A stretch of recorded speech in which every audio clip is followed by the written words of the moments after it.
Hi RICC to RICC Network, this is Eva. And I'm Holly. And we made a video today for RICC trainers, RICC liaisons, and for RICC members too. And for anyone else that wanted to hear a little bit about the RICC to RICC Network. And this video is specifically about getting involved with the RICC to RICC Network and how to do that. So, your first question might be, what is the RICC to RICC Network? The RICC to RICC Network is about connecting regional inclusive community coalitions, you know them as RICCs, across Michigan to organize, share resources, and create change. So basically the RICC to RICC Network works via computer, via phone, via text message, via fax, any way that people communicate, just as a way for RICCs to talk to each other and make sure that you're all getting the most timely and accurate information possible. So on the right you'll see myself. This is Eva. I am a community organizer and trainer. And on the left is me, Holly. I am the RICC trainer, which basically means I helped RICC trainers to learn Wigio before they helped RICC members get on Wigio. So Holly and I basically help the RICC to RICC Network stay organized. When you are trying to connect over 500 people, it can get very messy. So having a center point for any network is a great idea, and also having a structure and having it be planned is going to lead to success on a large scale, which we're dealing with in all of Michigan. So we've got RICC trainers to help out in getting this RICC to RICC network off of the ground. You can see we've got, for the most part, 2 in each region, and then there's me, the RICC trainer. And basically the job of the RICC trainer is to become as familiar with the different aspects of the RICC to RICC network as possible. Then go back and make sure that they are getting as many people from their RICCs connected within that network as possible. So their job is to make sure that they are building the network through getting the people in their RICCs connected to it. So we also have RICC to RICC Network liaisons that help out with their particular RICCs. And as you'll see in the picture, there can be more than one RICC liaison, but the liaison works with their RICC to help get people connected and trained, but then also connected to the information going on in the network. So the RICC liaisons have a larger role than RICC members with the network. And then RICC trainers have gone through about 3 months of trainings. So you'll see many people getting connected into the RICC to RICC network all over the state, which is divided into five regions. So, a lot of people have asked, do you have to have a computer to get connected to the network? And the answer to that is a big fat no. You absolutely do not. The network works through a number of different channels. It works through phone, email, text, in-person, Wigio, fax, and much more. Our goal here is that even people who don't use computer or Facebook or technology regularly can still be involved in this network and still have access to the information that they need. So it's really important, if you have that question, or RICC trainers or liaisons, if you're asked that question, do I have to have a computer to get connected to the network? Absolutely not. We can work with however you best connect. And one goal of the network is actually to get RICC members who are not as connected as other RICC members may be. So maybe they don't have a computer or email or fax or text message.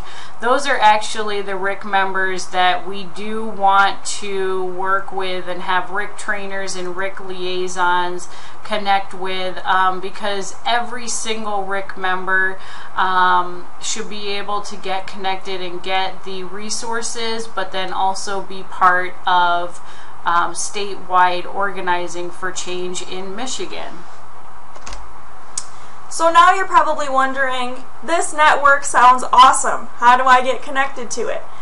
We've got some easy steps for you to be able to do that. Step 1 is going to be that you need to sign up for the network, so we know that you're interested. You can do that through an online form, and you can see a little screenshot of the online form there, or the paper form. Your RICC trainer or RICC liaison from your region should be able to point you in the direction of the online form if you need it, and they should have paper forms for you to sign up as well. If you can fill one of those out, then you should be well on your way to getting connected within the network. Step 2, after you've signed up for the network, you're going to get a phone call or an email from Holly to gather information about ways you communicate.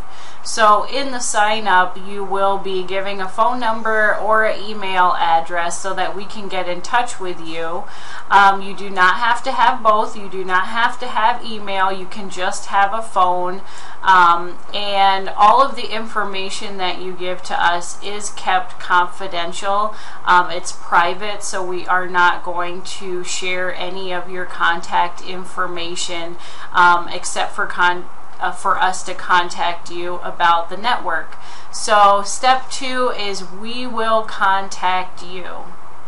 From there, step 3 is going to be that now that I have that information about the ways you communicate and how people can best get in touch with you, I'm going to look at the region that you are from, and I'm going to give your information to a RICC trainer so that they can contact you to provide you with the help or training that you need.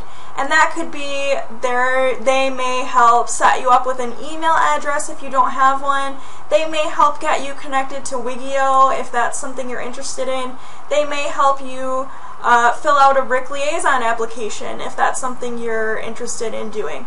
But basically at that point, I'm going to have your information and what you need help with and the best way you communicate, and I'm going to pass that along to a RICC trainer so that you can get the help you need.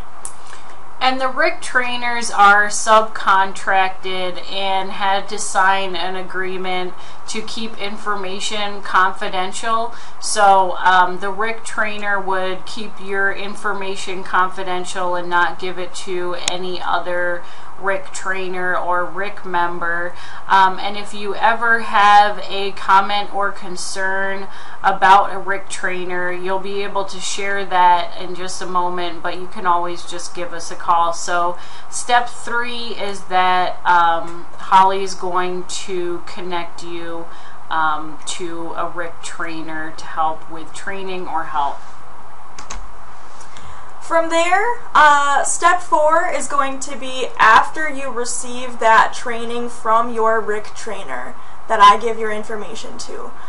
From there, you are going to go onto the RICC to RICC Network webpage, which is through Disability Advocates of Kent County. If you go to that webpage, you can see that there are several links there to forms that you can fill out. And the one we have circled is, how was the RICC to RICC Network training or assistance? And if you click that, there's just going to be a couple of questions about the training experience that you had. If your RICC trainer was professional, for example, if you got all the help that you needed. And this is just so we know that the training process is going smoothly and that the system that we have is working well. So it's really important once you get it training that you go and fill out this form so that we can sort of keep track of how you're doing and give you more help if you need it. Absolutely.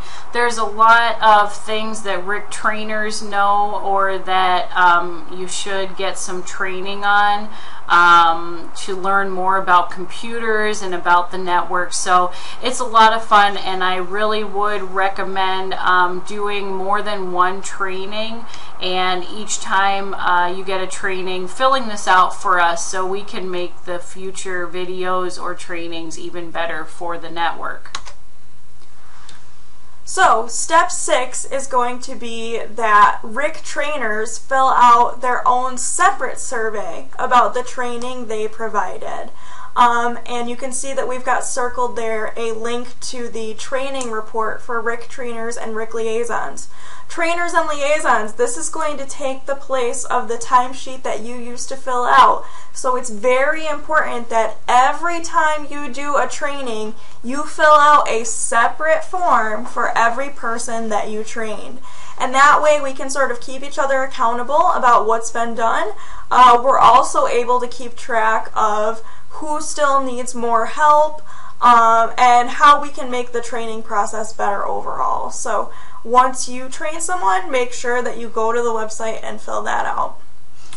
Yeah, it's really important that RICC trainers fill this out, but RICC liaisons can also fill it out. We're hoping to have the RICC trainer positions and RICC liaison positions next year. So if you're interested in applying to either of those positions for next year, I would take a look at this form, and if you already are a RICC trainer or a RICC liaison, this is going to be the way that we see about next year and review your application. We'll see if you did what the tests that you were supposed to do and did the training reports.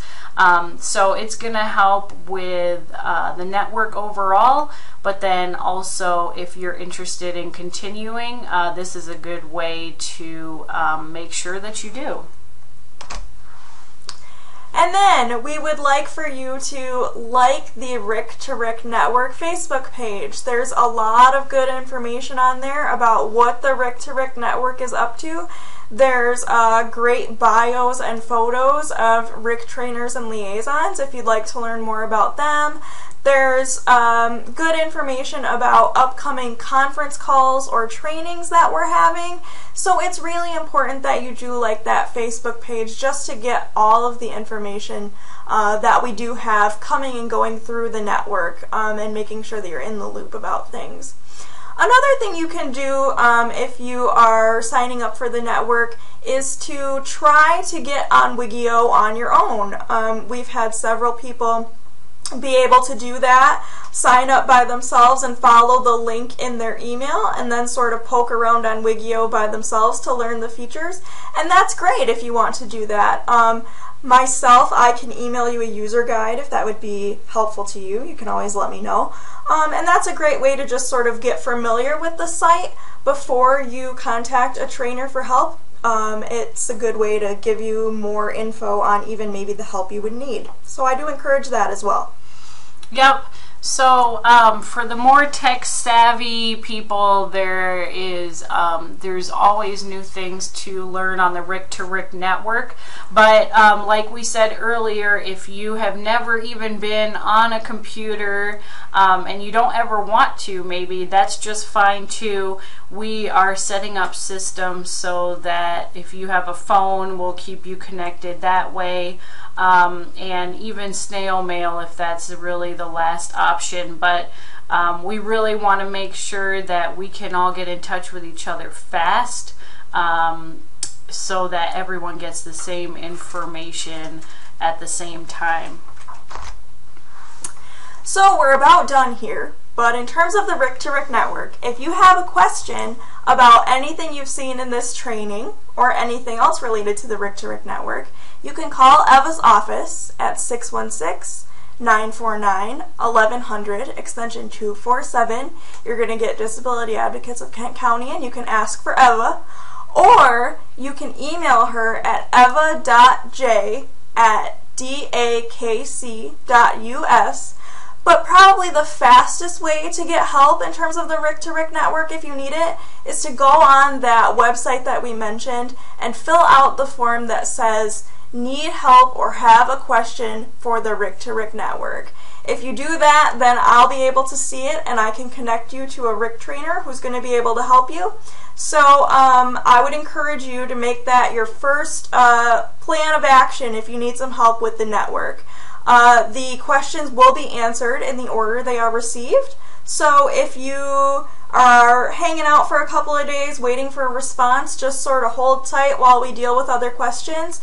If it does take something more like a week, maybe a little longer, you might then want to get in touch with Eva and sort of see what the status is. But we are, working to answer your questions in the fastest way possible. Yep, and I'm in and out of the office, so filling out that online form, if you are able to, is probably going to be, like Holly said, the quickest way to get a hold of someone at the RICC-to-RICC network. And sometimes when people ask a question, I send it right over to Holly anyway, so you can just skip those steps and go right to the form. I wanted to say thank you for joining us in this webinar, and Holly has a little assignment for you. Yes, please fill out the I received training form if you want to give feedback on this training, the one you're watching right now. Eva and I are sort of new to this whole video experience, and we're hoping that it works really well for you and is a very accessible way to communicate, but we're just not sure. We don't really know how it's going to go over. So fill it out, give us some feedback about if you like the video process, if there's something we can do better to make the videos better for you, or maybe if we should just nix them. We don't know yet. We're still figuring it out. So do fill that out and let us know how it went. And look out for more RICC-to-RICC network training videos. We're really trying to work on this skill as a good way to communicate, and we're hoping it's going to work well in the future. And filling out the I received a training form, if you are a RICC trainer or a RICC liaison, then that's how we're going to know that you did in fact complete this training. So if you're a RICC trainer or a RICC liaison, you should be filling out the form, I received a training form, after this video. And if you're a RICC member, we would love to hear your suggestions and how you thought it went. But we look forward to talking with you next time, and hope you enjoyed this little video. Bye, guys. Bye-bye.